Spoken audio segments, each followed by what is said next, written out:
In New South Wales, there is one of the best preserved inland Georgian-style towns, Berrima, which is just a 90-minute drive from Sydney. Although only around 200 people reside there today, the historic town of Berrima was once a significant settlement. It boasted a court and jail and governed several surrounding towns and villages. There's a saying, men die for wealth as birds die for food. Looking back through criminal history worldwide, murders born of greed are countless. Consider the acid bath murderer, who forged signatures to plunder his victims' assets and insurance payouts. Or the brides in the bath case, the murderer George, who for money killed all the women he married. In the 19th century, a disturbing serial killer emerged in Berrima. He not only killed the Mulligan family, but also disguised the identities of the victims and took over their farm. 5 feet 3 inches, with fair skin and brown hair, John Lynch. Greed was his motive for the crime. A sharp axe was his weapon. He was known as the Berrima axe murderer and is also widely regarded as one of Australia's first serial killers. On February 19, 1842, a carrier received an order for a large volume of goods.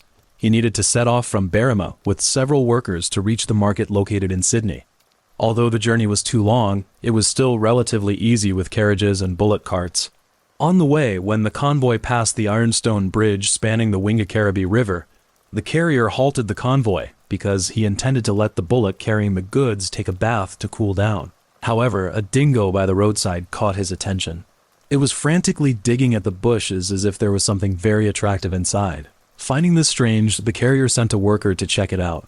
When the worker named George approached, he saw a man's body lying motionless there. The Wingecarribee River flows near Berrima. The police swiftly arrived at the scene. An initial examination revealed the deceased wore only a shirt and had several wounds on his head consistent with blunt force trauma.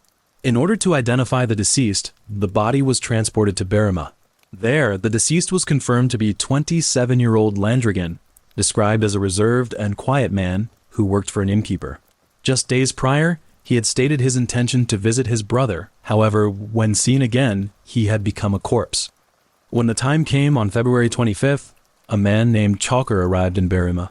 Learning that a murder case had occurred in the town, he curiously went to the police station to view the body. Chalker was troubled by a persistent feeling that he had seen the deceased before. After some thought, Chalker recalled that a few days earlier, the deceased and another man seemed to have had dinner at his inn before taking a carriage to Berrima. So Chalker sought out the police chief. He claimed he could identify the man who had murdered Landrigan, as he remembered the killer's appearance. He recounted the events of that evening, adding that during their meal, he had overheard the killer offer Landrigan £14 to hire him as a guard on his farm. Since there were several towns, villages, and numerous farms near Berrima, after eliminating possibilities one by one, Chalker accompanied 2 police officers to a farm belonging to a man named Don Levy. Upon seeing Don Levy, Chalker immediately confirmed he was the man who had dined with Landrigan at his inn that night. Furthermore, during a search of the property, one of the officers discovered a belt belonging to Landrigan concealed on the farm. Consequently, armed with the eyewitness testimony and the physical evidence, the police arrested Don Levy and conducted further searches. Eventually, they found an ID in Don Levy's room bearing the name John Lynch. This name was linked to a figure notorious throughout the region, not only a member of a robbery gang, but also a suspect in a murder case. By early March, Don Levy's identity had been fully confirmed as John. Although John stood only 5 feet 3 inches tall, his decent looks and dark beard made him look serious and relatively good-looking at the same time. He was also formally charged with the murder of Landrigan. Upon learning John was Landrigan's murderer, a man named Gordon reported to the police. He stated that the farm was actually originally leased to a man named Mulligan, who lived there with his wife with their 2 children. However, several months prior, Mulligan and his family had suddenly departed the farm and had not been heard from since. It is well known compared to the modern era where cars, high-speed trains, and airplanes can cover thousands of kilometers in just a few hours. The 19th century seems like an ancient age. Some people never even left their local towns. Furthermore, on the very day the Mulligan family left, a major fire broke out at the farm. At that time, Gordon observed the farm's new tenant, John, standing in front of the fire. He watched intently as the fire grew and then gradually died down. Therefore, Gordon strongly suspected that the Mulligan family had been murdered by John. In addition to this, police received reports from several other people. For instance, The deaths of a father and son named Fraser were linked to John, and a stockman named Thomas claimed he had personally seen John driving Thomas's wagon and bullocks. The very wagon and bullocks leased to a merchant named Edmund, who had vanished along with Thomas's Aboriginal servant. A Berrima newspaper reporter said, "We doubt whether there ever existed in this colony a man so deep in crime as this man, and yet his appearance is not in the least such as would lead one to suppose he was a murderer." A few days later, police returned to the Mulligan farm. Following Gordon's directions, the officers saw that the grassland scorched by the earlier fire had since been planted with potatoes. Hoping to find clues or evidence, the police took up shovels and began to dig. After removing a large quantity of potatoes, they uncovered several badly damaged human bones and a broken tooth. Charred black from the fire, the surface of these remains was deeply darkened. Informed of the discovery, John scoffed in reply. No one could swear they were Mulligan's bones, or even that they were the bones of a white man. On March 21st, John stood trial at the Berrima court. Based on the most direct and admissible chain of evidence, the prosecution formally charged him solely with the deliberate murder of Landrigan. After the trial began, John did not choose to plead guilty. Instead, he said to the judge, "I hope your honor will ensure I receive a full and fair trial, for my other crimes would prejudice the jury." The judge replied, "The respect for the jury is a sufficient safeguard. The prisoner will receive justice." On March 23rd, John was again brought before the Berrima court for the pronouncement of his fate. The judge declared, "John Lynch, your long career of bloody transactions is now ended. This is not due to any remorse on your part, nor from satiety of your appetite for slaughter, but driven by the actions of zealots deterred by the appalling spectacle of atrocity presented in the final tragedy of your worthless existence." He continued, "Greed appears to have been your sole motive for crime. You shall be taken back to your cell, and on the appointed day, you shall be delivered to the executioner to suffer death by hanging." Whether arrested by the police or sentenced to death, John always insisted on his innocence, and stated that he was determined not to publicly admit his crimes. However, the day before the execution, when the priest came to John's death cell to pray for him, John made a full confession to him, admitting all his crimes. John was born in County Cavan, Ireland, in 1813. In 1831, his brother was convicted of sheep stealing and transported to Sydney. The same year, John was sentenced for obtaining goods by false pretenses, and his father was convicted for receiving stolen property. In 1832, John was transported to Port Jackson, Australia, and assigned to work as a laborer on farms around Berrima. Not long after, he joined a gang of robbers known as the Bushrangers. They usually committed minor offenses, robbing miners, indigenous people, farmers, herdsmen, settlers, and almost everyone they met.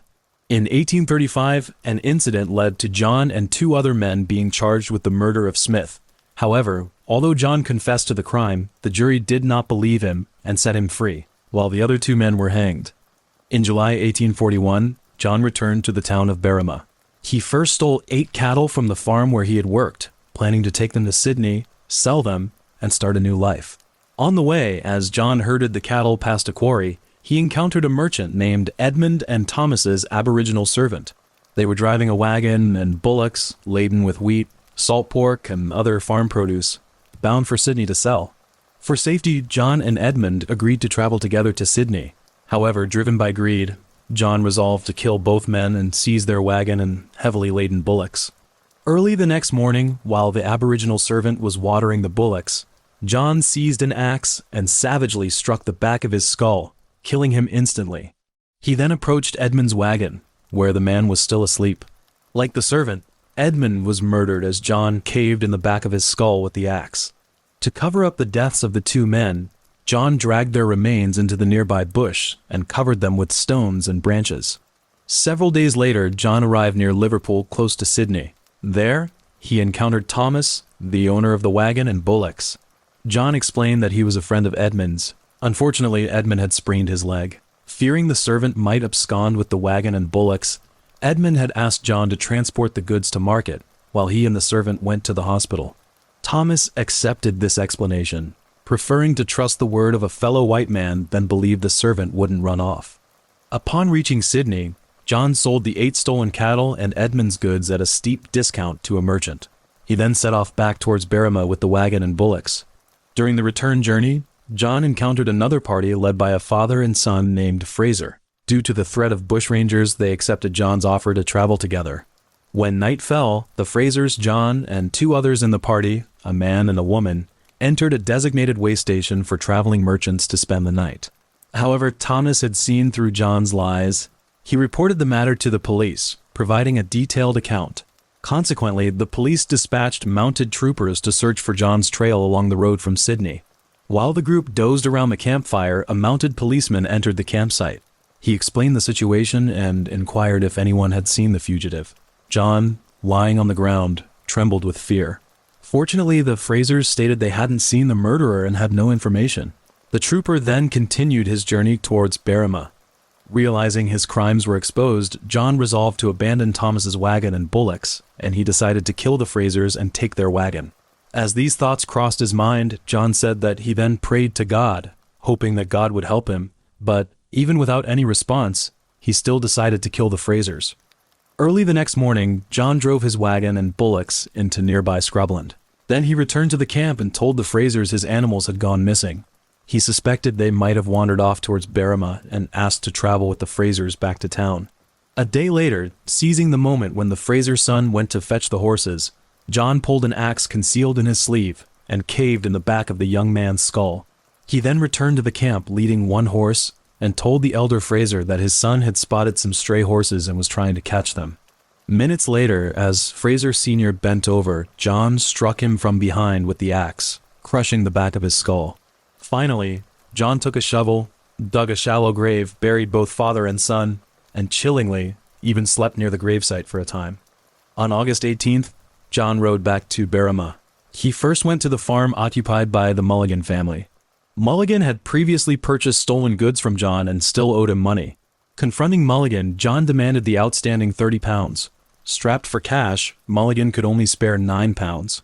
Taking the money, John went to a nearby inn and bought 2 bottles of rum. An hour later, John returned to the farm with the rum. He told Mulligan that since they had repaid part of the debt, he was pleased and wanted to share a drink with the family. However, a horrific tragedy unfolded. It was a chilly evening, and as time passed, the temperature dropped further. John suggested that Mulligan's 18-year-old son accompany him outside to chop some wood for the fire. Once they reached a small copse, as the young man prepared to cut a tree, John quietly took his axe. Without hesitation, he brought it down, crushing the youth's skull. John then hastily buried the body and gathered some branches to carry back to the hut.